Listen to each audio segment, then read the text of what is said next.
Hey all, I've had the Keychron Q11 now for about a week and just wanted to kind of go through a few things that I've noticed.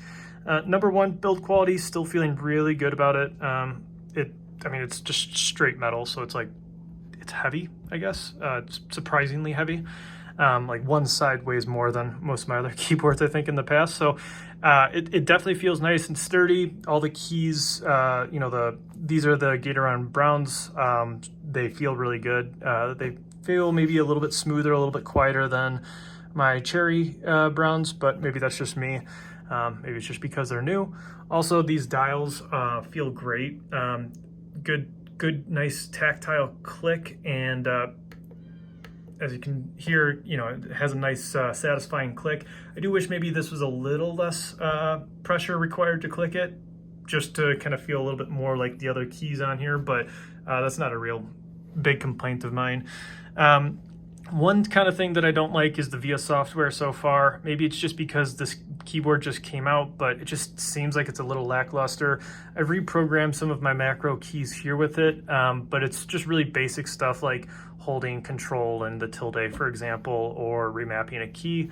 I don't know, it doesn't really impress me that much. When I was trying to remap one of these little turny knob things, I was not able to adjust it from like a mute to a play pause toggle. So I ended up using AutoHotkey instead to kind of remap a few things. So for me, I listen to Spotify a lot, so play pause is pretty important for me. And then control page up or page down, goes forward or backwards a song. So those are a few things that I've done. Things I wish maybe, or some nice haves, I guess, would be having some sort of feet underneath to allow it to stand up a little bit better, or to reach some sort of an angle, whether that's a tilt forward or a tilt sideways, just for more ergonomics. But that's not a big deal. For me, I do tilt this every so often. If I'm playing a game, for example, I have one side here. Also, I think that for me, I had a little bit of a hard time trying to figure out if I'm going to like the keyboard split.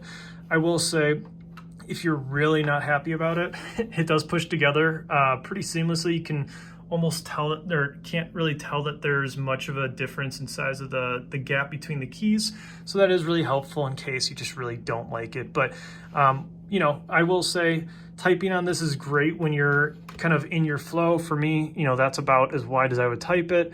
If you miss a key, like I do every so often, like I realized I hit the Y key sometimes with my left hand or the B key with my right hand, that does throw me off. And then it's kind of weird to kind of get back to your normal spots. That's probably just because I'm not, the most amazing typer in the entire world, I guess, but definitely pointed out to me that I do not use the keyboard in the way that I thought I did. So anyway, that is pretty much about it. I would say overall, it's a really, really nice keyboard. I would highly recommend it, especially if you're getting into your first nice keyboard.